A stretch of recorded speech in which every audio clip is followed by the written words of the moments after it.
Hi, this is Vijay. Welcome to Bull Street. வாங்க இந்த video பதிவில் ஒரு பர்டிகுலர் செக்டார் பற்றி நம்ம பேசணும். அந்த செக்டாரில் வந்து பணம் பண்ணுவதற்கான வாய்ப்பு, அதாவது டபுள் மணி, ட்ரிபிள் மணி, ஜாக்பாட் லெவலில் பணம் பண்ணுவதற்கான வாய்ப்பு மறைத்து ஒழித்து வைக்கப்பட்டு இருக்குது மார்க்கெட்டில். ஸோ அந்த செக்டார் பற்றி பார்க்குறதுக்கு முன்னாடி சில விஷயங்களை வந்து எப்போதும் சொல்கிற மாதிரி சொல்லிடுவோம். புதுசாக இந்த சேனலுக்கு வந்திருக்க வியூவர்ஸ் மறக்காமல் இந்த சேனலை சப்ஸ்கிரைப் பண்ணிக்கோங்க. கீழே இந்த பெல் ஐக்கானை கிளிக் பண்ணி ஆல் செலக்ட் பண்ணி அப்டேட் உடனுக்குடன் வர மாதிரி பண்ணி வச்சுக்கிட்டா தான் போடக்கூடிய வீடியோ உங்களுக்கு உடனுக்குடன் வந்து சேரும். ஸோ அதை செய்யுங்க. அப்புறம் வந்து ஒரு ஆன்லைன் மொபைல் ட்ரேடிங் அக்கௌண்ட் ஆரம்பிக்கிறதுக்கான லிங்க்கு டிஸ்கிரிப்ஷன் பாக்ஸ்லேயும் போட்டிருக்கேன், கமெண்ட் பாக்ஸ்லேயும் மேலே போட்டு வச்சுருக்கேன். அதை கிளிக் பண்ணி ஒரு ஆன்லைன் மொபைல் ட்ரேடிங் அக்கௌண்ட் ஆரம்பித்து வச்சுட்டிங்கன்னா அதில் ஒரு பேஸாக எல்லாருமே வந்து ஒரு மாதம் வரும்போது உங்களுக்கான இன்னும் கொஞ்சம் தனிப்பட்ட விஷயங்களை வந்து சொல்கிறதுக்கு முயற்சி பண்ணலாம்னு இங்கேயே எல்லா ஐடியாஸ் போட்டு குவிச்சு வச்சுருக்கிறேன். ஸோ அதை செயல் வடிவத்துக்கு கொண்டு வரதுக்கான வாய்ப்பை நீங்கள் தான் எனக்கு உருவாக்கி தரணும். தென் நான் எழுதின புத்தகங்கள் கிண்டில் வெர்ஷன் அமேசானில் அவைலபிளாக இருக்குன்னு ஒரு 7 தமிழ் புத்தகங்கள், 2 ஆங்கில புத்தகங்கள் பற்றி அடிக்கடி ஒவ்வொரு வீடியோலையும் நான் சொல்லிகிட்டே வரேன். ஏன் அப்படி சொல்லிகிட்டே வரேன்னா, அந்த பர்டிகுலர் புத்தகம் வந்து இந்த ஆட்டமா சூதாட்டமா அப்படிங்கிற ஒரு புத்தகம் வந்து ஒரு இன்வெஸ்ட்மெண்ட்டையே எப்படி ஸ்பெக்குலேட்டிவாக பண்ணுறது, ஒரு ஸ்பெக்குலேட்டிவான ட்ரேடிங்கையே எப்படி ஹைப்பர் ஸ்பெக்குலேட்டிவாக பண்ணுறது, அதாவது பறந்து விரிந்து பணத்தை எப்படி மார்க்கெட்டில் எடுக்கிறது அப்படிங்கிறத ஒரு ஈக்விட்டி மார்க்கெட்டில், அது கேஷ் மார்க்கெட்டில், தென் F&Oன்னு சொல்லக்கூடிய ஃபியூச்சர்ஸ் அண்ட் ஆப்ஷன் செக்மெண்ட்டில் அண்ட் கமோடிட்டி செக்மெண்ட்டில் அண்டு கரன்சி செக்மெண்ட்டில் லைக் யூஎஸ்டி INR அந்த பேரில் கரன்சி செக்மெண்ட்டில், ஈவன் IPOவில், அதுக்கப்புறம் மியூச்சுவல் ஃபண்டில் கூட வந்து நம்மளோட இன்வெஸ்ட்மெண்ட்டை பேசிவாக போடாமல் எப்படி ஒரு ஸ்பெக்குலேட்டிவாக பண்ணுறது அப்படிங்கிறதுக்கான ஐடியாஸ் சின்ன சின்ன கட்டுரைகளாக அந்த புத்தகத்தை நிறைய எழுதி வச்சுருக்கிறேன். ஸோ அந்த புத்தகம் பரப்பரன்னு ஹாட் கேக்காக சேல் ஆகிட்டுருக்கு. ஸோ அந்த புத்தகத்தை வாங்கி படிங்க எல்லாருமே. அந்த புத்தகத்தில் உங்களுக்கு தேவையான பாயிண்ட்ஸ் நிச்சயமாக இருக்குது. உங்களுடைய ட்ரேடிங் விஷனை அந்த புத்தகம் மாற்றும். மார்க்கெட் நீங்கள் பார்க்குற பார்வையும் சரி, மார்க்கெட்டில் ஒவ்வொரு பங்கையும் நீங்கள் பார்க்குற பார்வையும் சரி, ஒவ்வொரு பங்கையும் நீங்கள் கையாளக்கூடிய விதமும் சரி, அந்த புத்தகத்தை படித்த பிறகு என்டையர் அப்படியே மாறி போயிடும். ஸோ அந்த புத்தகம் அமேசானில் ஆஃபர் ப்ரைஸில் ₹100 ரேஞ்சில் தான் இருக்குது. ஸோ அதை நீங்கள் லிங்க்கில் இருக்கக்கூடிய டிஸ்கிரிப்ஷனுடைய லிங்க்கை கிளிக் பண்ணி இப்போவே நீங்கள் வாங்கி மொபைலில் டவுன்லோட் பண்ணி படிக்க ஆரம்பிச்சிக்கலாம். அதுபோல் வேறு சில புத்தகங்கள் அங்கே இருக்குது. அதுவுமே இன்னும் 2 புத்தகங்கள் ஸ்டாக் மார்க்கெட் சம்மந்தப்பட்ட புத்தகம். அதுக்கப்புறம் இந்த மணி ஆட்டிடியூட் சொல்லக்கூடிய எப்படி நாம் வந்து ஒரு பணவளத்தை நமக்குள்ளே உருவாக்கி கொள்வது அப்படிங்கிறதுக்கான லிங்க்கும் புத்தகமும் அதுக்கான லிங்க்கும் இந்த டிஸ்கிரிப்ஷனில் இருக்குது. ஸோ அந்த புத்தகத்தையும் வாங்கி படிங்க. வாங்க இப்போ இந்த வீடியோவில் ஒரு பர்டிகுலர் செக்டாரை போய் அது என்ன, எப்படி, ஏன், எதுக்காக நமக்கு பணம் தர்றதுக்கு காத்திருக்கு அப்படிங்கிறத பார்க்கலாம். இப்போ இந்த பீகார் எலெக்ஷன்லாம் நீங்கள் பார்த்துருப்பீங்க. அதில் வந்து வின்னர் ஆகிட்டாங்க, ஜெயிச்சிட்டாங்க. ஸோ அதில் ஆட்சி அமைக்கிறாங்க. ஏற்கனவே வந்து ஒரு பாசிட்டிவான ஒரு அலை வந்து வீசிகிட்டு இருக்குது. ஆளும் கட்சிக்காரங்களுக்கும் சரி, கவர்மெண்ட்டுக்கும் சரி, உலக அளவிலும் சரி, நம்மளுடைய நாடு அப்படிங்கிறது வந்து ஒரு பாசிட்டிவான தன்மை கொண்டதாக இருக்குது. எந்த இதுலையும் இது சும்மா யாரையும் வம்புழுக்கிறது இல்லை, இங்கே நெகட்டிவ் பேசுகிறது இல்லை. லைக் இந்த ட்ரம்ப் பேச நம்ம எதுவும் பேசுகிறது கிடையாது. நம்ம வம்புழுத்தா திருப்பி அடிப்போம் அப்படிங்கிற மாதிரி தான் இருக்காங்க. இந்த பாகிஸ்தான் விவகாரத்தை கூட ரொம்ப மென்மையாக ஒரு நிதான போக்கூட கையாண்டுட்டு இருக்காங்க.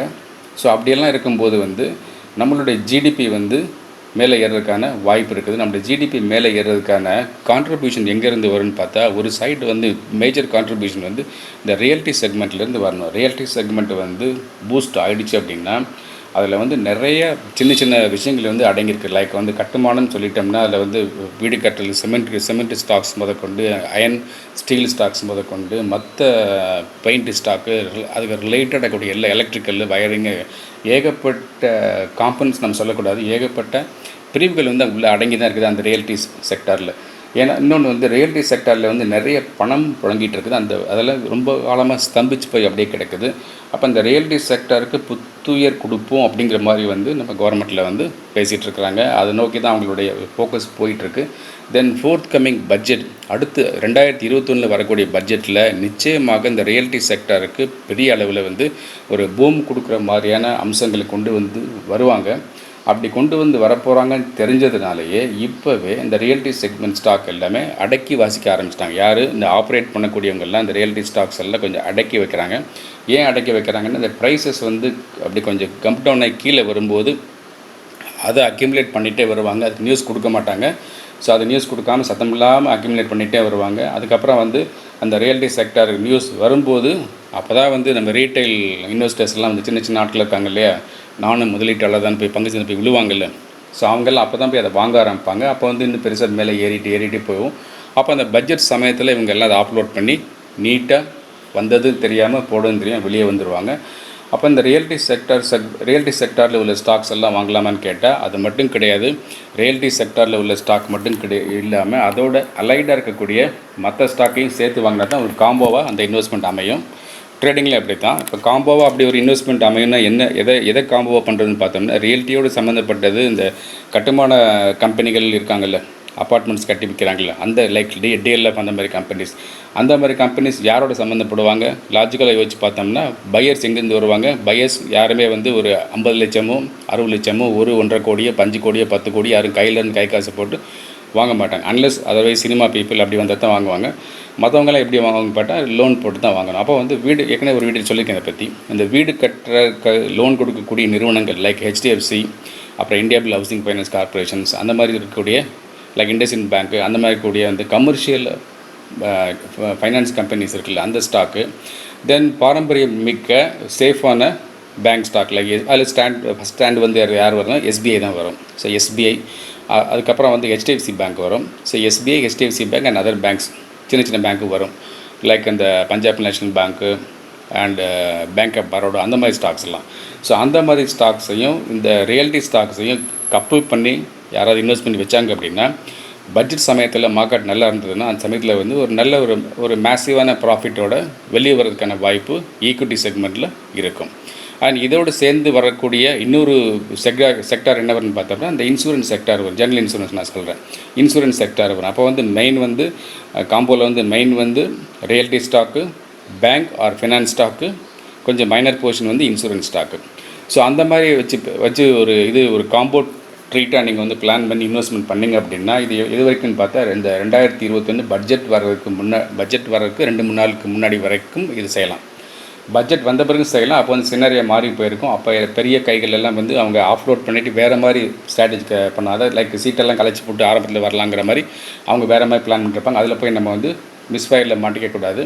ஸோ இப்போ இந்த தீபாவளி முடிஞ்சதுக்கப்புறம் நவம்பர் மாதம் rest of the days market எப்படி இருக்கும், டிசம்பரில் எப்படி இருக்கும், ஜனவரியில் எப்படி இருக்கும், பட்ஜெட்டுக்கு முன்னாடி எப்படி இருக்கும் அப்படின்னு நம்ம திங்க் பண்ணி பார்க்கும்போது என்ன தெரியுது அப்படின்னா, ரியல்டி ஸ்டாக்ஸ் ஆர் சேஃப்.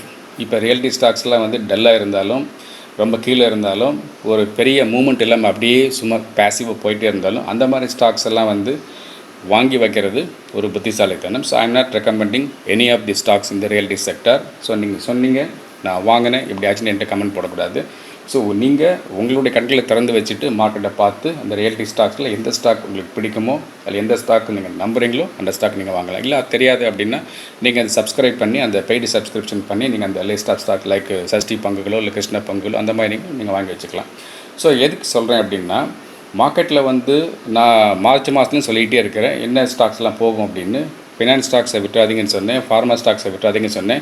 இந்த ஃபினான்ஸ் ஸ்டாக்ஸ் எல்லாமே பர்டிகுலர்லி இந்த Bajaj group, Bajaj Fincher, Bajaj finance, இது ரெண்டுமே ஓவர் பாட் இதில் வந்துருச்சு, அப்படி ஜோனில் வந்துருச்சு. அது மட்டும் இல்லாமல் இந்த ப்ரைஸ் வந்து ஓவர் எலிவேட்டட் ப்ரைஸுக்கு போயிடுச்சு. இப்போ இருக்கக்கூடிய அந்த பஜாஜ் ஃபைனான்ஸோட ப்ரைஸும் பஜாஜ் ஃபின்சர் ப்ரைஸும் அதோடைய ஆக்சுவல் ப்ரைஸே கிடையாது. இதெல்லாம் ஏற்றி ரொம்ப பெரிய லெவலுக்கு வந்துருச்சு.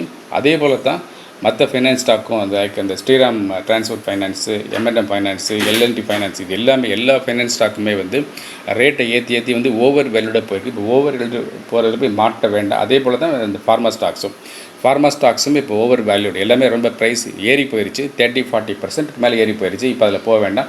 ஸோ அதெல்லாம் திரும்ப வந்து ஒரு கீழே வந்து கரெக்டாகி கீழே வரும், ஹேர் கட் பண்ணி கீழே வரும் திரும்ப ரீஎன்டர் பண்ணலாம். அது எப்போ நான் சொல்கிறேன் இந்த சேனலில். இப்போதைக்கு நம்ம பார்க்குறது வந்து ரியல்டி ஸ்டாக்ஸ் வந்து ப்ராமிசிங்காக இருக்குது. ரியல்டி ஸ்டாக்ஸில் உங்களுக்கு பிடிச்ச ஸ்டாக்ஸை வந்து ஒரு லிஸ்ட் பண்ணிவிட்டு realty stock plus bank or bank and finance stocks, ஃபினான்ஸுங்கிறது நான் சொல்கிறது என்பிஎஃப்சி, நான் பேங்கிங் ஃபினான்ஸ் கம்பெனிஸ். ஸோ அந்த ஸ்டாக்ஸு அதெல்லாம் பண்ணலாம். கோல்டு லோன் ஃபினான்ஸ் கம்பெனி ஸ்டாக்கை பற்றி பண்ணலாமா அப்படின்னு ஒரு சந்தேகம் வரும். Gold loan finance company stock like Muthoot finance, Manappuram finance, அந்த ஸ்டாக்ஸ் பற்றி அதை சேர்க்க வேண்டாம். அதை நான் தனி வீடியோவை உங்களுக்கு ஸ்பெஷலாக ஒரு வீடியோவை நான் போஸ்ட் பண்ணுறேன். ஸோ அதை பார்த்து நீங்கள் அந்த ஸ்டாக்ஸை பற்றி ஒரு முடிவுக்கு வரலாம்.